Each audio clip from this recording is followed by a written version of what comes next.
दिवाली असली 22 तारीख को देखेंगे, ये विपक्षी भी और पूरा विश्व भी। एक आतंकवादी को प्राइज दिया जा रहा है यहाँ पर मनमोहन सिंह के द्वारा। आया चुनाव आयोग और वो मशीन लेके आए और हैकिंग करने वाले आ रहे हैं 4 तारीख को पटियाला कोर्ट में। विकास विकास विकास तो सोनिया गांधी ने पैदा कर रखा है। बीजेपी सरकार भेदभाव की राजनीति करती है और जाति विशेष की बात करके लोगों का फायदा उठाती है। और वो दिन दूर नहीं है जैसे डायनासोर विलुप्त हुए, कांग्रेस भी विलुप्त हो जाएगी। ये सरकार ने हिंदुओं के लिए ऐसा क्या करा जो मुस्लिमों के लिए नहीं किया? एक आंसर बता दो कि ये किया हिंदुओं के लिए, मुस्लिमों के लिए नहीं किया, बताओ। मोदी ने शौचालय बनाया है, वहाँ पे एक कर्मचारी को रखा है। क्या 12 घंटे की नौकरी में 12,000 रुपये तनख्वाह मिलती है देश में? ये बताइए। सबसे पहले तो मजदूर का गला घोटते हैं ये लोग। जहाँ जीत जाते हैं वहाँ ईवीएम नहीं होता, वहाँ ईवीएम सब ठीक है, और जहाँ हार गए तो अपनी कुंठा निकालने के लिए बोलते हैं ईवीएम खराब है। भाई 24 में पक्का पता है, 101% पता है, नरेंद्र मोदी दोबारा बनेगा प्रधानमंत्री। कोई ताकत नहीं रोक सकती है। क्यों नहीं रोक सकती है? उसका कारण यही है, एक तो ये जनता खड़ी माइंड वॉश करने वाले, दूसरा ईवीएम रही, दो चीज बहुत है।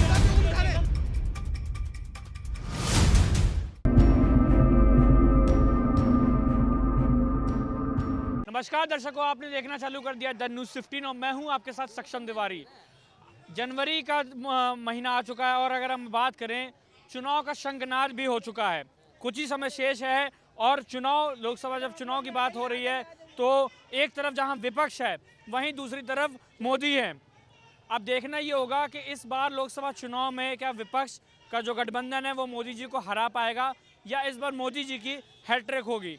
हमारे साथ यहाँ पर कुछ लोग मौजूद हैं, उनसे बातचीत करेंगे। सर क्या नाम है? सर मेरा नाम राहुल है। लोकसभा चुनाव का शंखनाद हो चुका है और जहां एक तरफ विपक्ष अपनी बैठकें कर रहा है और राहुल गांधी भी यात्रा निकाल रहे हैं, वहीं मोदी जी प्राण प्रतिष्ठा की तैयारी कर रहे हैं और वो जो 22 तारीख को कार्यक्रम हो रहा है उसमें उनकी पूरी टीम जुट गई है। तो आपको क्या लगता है कि इस बार का माहौल क्या रहने वाला है? बहुत बढ़िया माहौल रहने वाला है सर। दिवाली असली 22 तारीख को देखेंगे, ये विपक्षी भी और पूरा विश्व भी। कि दिवाली होती है जो हिंदू बम पटाखे फोड़ते हैं और ये जो विपक्षी आकर के उस पर बैन लगाते हैं। अब ये 80 करोड़ से ज़्यादा के 130 करोड़ जनता दिखाएगी कि दिवाली भव्य दिवाली होती क्या है। जब 14 साल बाद राम जी आए तो आज तक हम दिवाली मना रहे हैं, घरों में पूजन कर रहे हैं। आज 500 सालों के बाद राम जी अपने घर लौट रहे हैं, तो सोचो क्या होगा इसका निर्णय और कैसा होगा माहौल उस समय। ये खाली कंपेयर करते हैं मंदिर मंदिर मंदिर, हम कहते हैं मंदिर हटाओ तो बहुत सारे कार्य ऐसे हैं जो मोदी जी आएंगे और अपनी बात 400 पार लेकर के आएंगे। और वो दिन दूर नहीं है जैसे डायनासोर विलुप्त हुए, कांग्रेस भी विलुप्त हो जाएगी।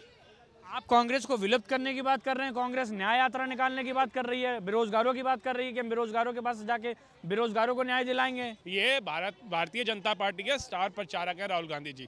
आप देखिए, जब भारतीय जनता पार्टी के स्टार प्रचारक है राहुल गांधी, बिल्कुल, जब इन्होंने पश्चिम से उत्तर की ओर, इन्होंने पूर्व से उत्तर की ओर जब इन्होंने भारत जोड़ो यात्रा निकाली थी ना, तो उसका परिणाम सबको पता है। 3 राज्यों में कैसे चपेट पड़ के इनको भगाया जनता ने। अब ये चल रहे पूर्वी से पश्चिम तक की यात्रा में। अब वहाँ पे जो ये कंपेयर कर रहे थे ना, पढ़ी लिखी जनता और अनपढ़ जनता, जहाँ इलेक्शन आ रहे हैं आज वो इनके लिए अनपढ़ हो गए और साउथ के अंदर जहाँ इन्होंने सीटें जीतनी है वो एजुकेटेड हो गई वहाँ के लोग। तो ये कंपेयर कर रहे थे, वहाँ से इनको लात पड़ेगी क्योंकि वो पढ़े लिखे लोग हैं तो वो ज़्यादा भली भांति समझते हैं कि मोदी इस देश के लिए कितना ज़रूरी है। जिसने विश्व को झुका दिया, जिसने यूक्रेन और रूस के युद्ध के अंदर, जहाँ इतिहास में आज तक नहीं हुआ कि किसी युद्ध को रोक दिया जाए कुछ टाइम के लिए, मोदी जैसी सरकार ने रुकवा दिया और वहां से छात्र तिरंगा लेकर के आए। और जो पाकिस्तान तिरंगा छोड़ो भारत माता को गाली देता था, वो भी हमारा भारत का झंडा उठा करके चल रहा था। और जो पाकिस्तान कल तक बम मांग रहा था, आज उसकी औकात मोदी सरकार ने ऐसी नहीं छोड़ी कि वो बिजली बम भी फोड़ दे।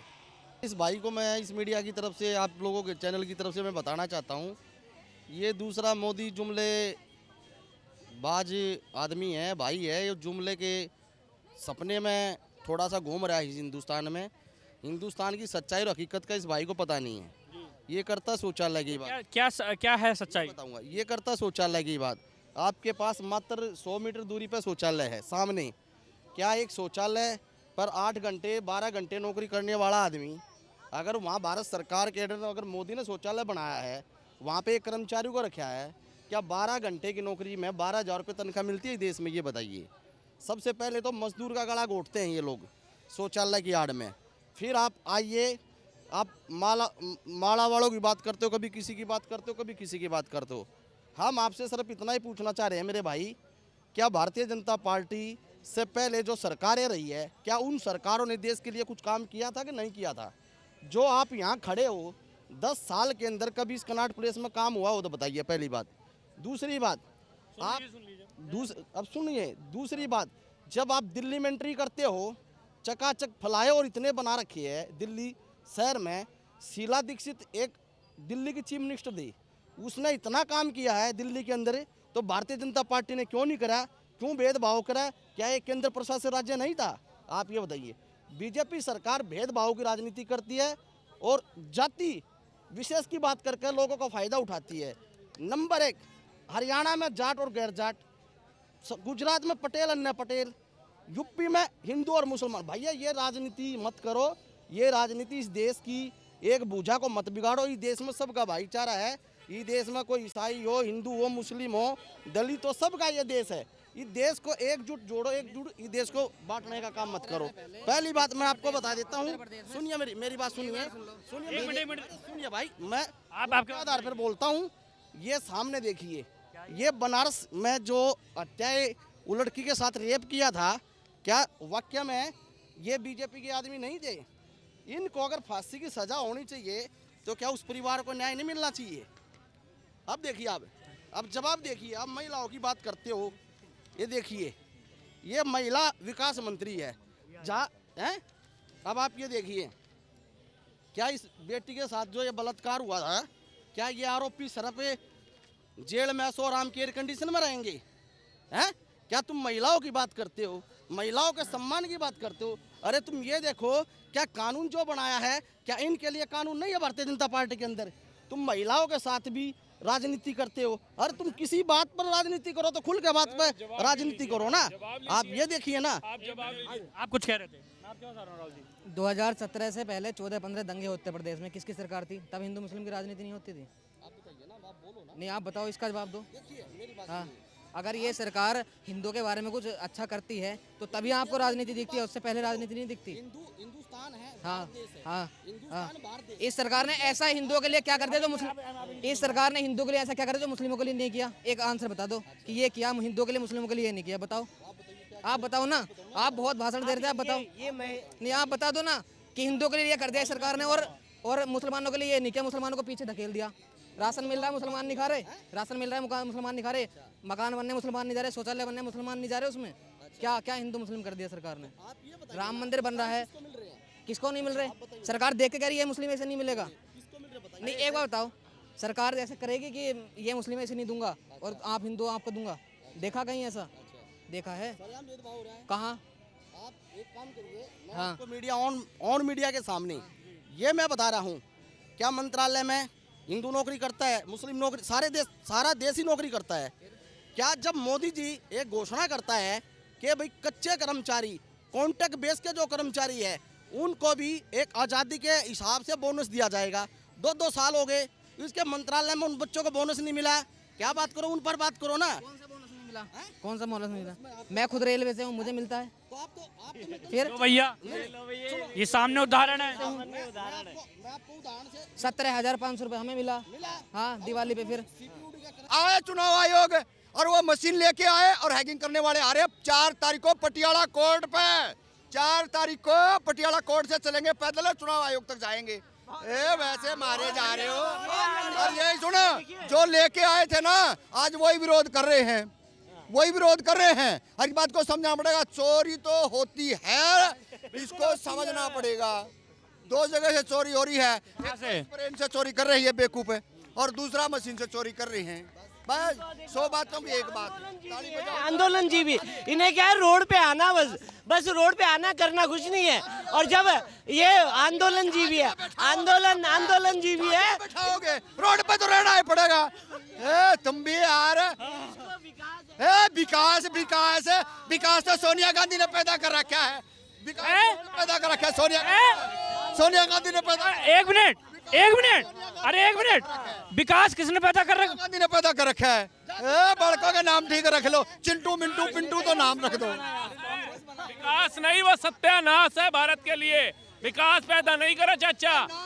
हाँ, नाम की बात है। विकास गोबर भरा हो, हमारा कोई लेना देना नहीं है, बात नाम की है। एक मिनट भाई साहब सुन लो अरे रुक जाओ कहाँ जा रहे हो भाई साहब? राहुल गांधी ने मेरी बड़ी बेइज्जती करवा दी यार।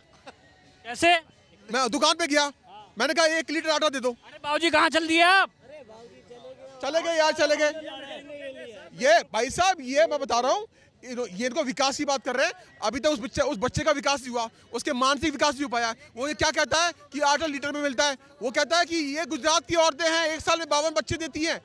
उस आदमी को कोई भी कोई हैज बुलाने वाला ऐसी डिबेट कराओगे क्या? हम तो बोल के थक गए हैं, किसी भी कीमत पे नहीं आने वाले। अरे इनकी बातें छोड़ दो, ये मूंगफली खा रहे हैं। देखो ये मोदी राज में मूंगफली खा रहे हैं। क्या देख रहे हैं मूंगफली में? क्या देख रहे हैं? मूंगफली में इतना स्वाद है, लेकिन 2 कीड़े हैं मोदी राज में भी मूंगफली में, पर हम कीड़े भी खा लेते हैं क्योंकि हम आदिवासी है, हम दलित है, हम पिछड़े हैं। हमारा बीजेपी ने शोषण किया, हमारा बाबा जी ने शोषण किया। नेतागिरी चमकाने वाले वो नेता हैं जो पेपर लेके घूम रहे हैं और दलितों के नाम पे और पिछड़ों के नाम पर अपना विकास कर रहे हैं मोदी राज के अंदर। ये पेपर देख रहे हैं जिनके घर तक टूट गए। ऐसा नहीं है कि मोदी के साथ फोटो खिंचवा ली तो आप देशभक्त हो गए। एक सुनिए देखिए, ये चाहिए, ये देखो, एक आतंकवादी को प्राइज दिया जा रहा है यहाँ पर मनमोहन सिंह के द्वारा। इसको इससे के बाद क्या बोलेंगे? कौन है ये? कैसे बताइए? कश्मीर के अंदर बोलो, दिखाओ क्या दिखा रहा है? दिखाओ, ये देखो, मैं मोबाइल भगा दूंगा। घर तो बुलडोजर चला, इसके घर क्या चला? इनाम मिला इसको? कश्मीर में बलात्कार हो रहे थे। कैसे? राहुल गांधी क्या कहता है? जैसे मैं पीएम बनूंगा 370 लागू कर दूंगा। आप 370 लागू करोगे? क्या सम्मान? ये यहाँ पर आया है गैजेट लाने के लिए। महिला को सम्मान, सुन लीजिए, महिला को सम्मान मैं देता हूँ। इधर आओ महिला। अगर फोटो खिंचवा दी तो कोई गुनाह नहीं है। फोटो तो शाहरुख खान के साथ भी कोई खिंचवाता है। भाई 24 में पक्का पता है, 101% पता है, नरेंद्र मोदी दोबारा बनेगा प्रधानमंत्री। कोई ताकत नहीं रोक सकती है। क्यों नहीं रोक सकती है? उसका कारण यही है, एक तो ये जनता खड़ी, माइंड वॉश करने वाले, दूसरा ईवीएम रही। 2 चीज बहुत है। ये भी ईवीएम पे सवाल उठा। देखिए, अगर तेलंगाना में सर तेलंगाना में जीते, अगर आपको ये लगता है तो ईवीएम को सारी रिकॉर्डिंग निकाल ले, तेलंगाना की जनगणना कर ले, उनका सारी वोटिंग निकाल ले और पता चल जाएगा कि ईवीएम सही है कि गलत है। तो ईवीएम के सवाल उठाना तो खाली बेवकूफ़ी है और कुछ नहीं है। बहाना ढूंढ रहे हैं कि अपना ठिकरा किस पे फोड़े। ये नारियल किसके सर पे रखे, वो ईवीएम पे रख ले। वहाँ ईवीएम नहीं है। जहाँ जीत जाते हैं वहाँ ईवीएम नहीं होता, वहाँ ईवीएम सब ठीक है। और जहाँ हार गए तो अपनी कुंठा निकालने के लिए बोलते ईवीएम खराब है। कि आपने देखा कि यहाँ पर लोगों ने किस प्रकार से अपनी बात रखी। जहाँ एक तरफ लोगों ने विपक्ष का साथ दिया, जहाँ पे उन लोगों ने बताया कि विपक्ष कितना मजबूती से काम कर रहा है अपने ऊपर और 2024 में कहीं ना कहीं विपक्ष लड़ाई भी करेगा। वहीं लोगों ने मोदी के समर्थन में जमकर बोला। ऐसी हम तमाम और अन्य बड़ी खबरों पर आपके बीच जल्द हाजिर होंगे। तब तक आप देखना ना भूलिए न्यूज़ 15। कैमरामैन गोविंद के साथ धन्यवाद।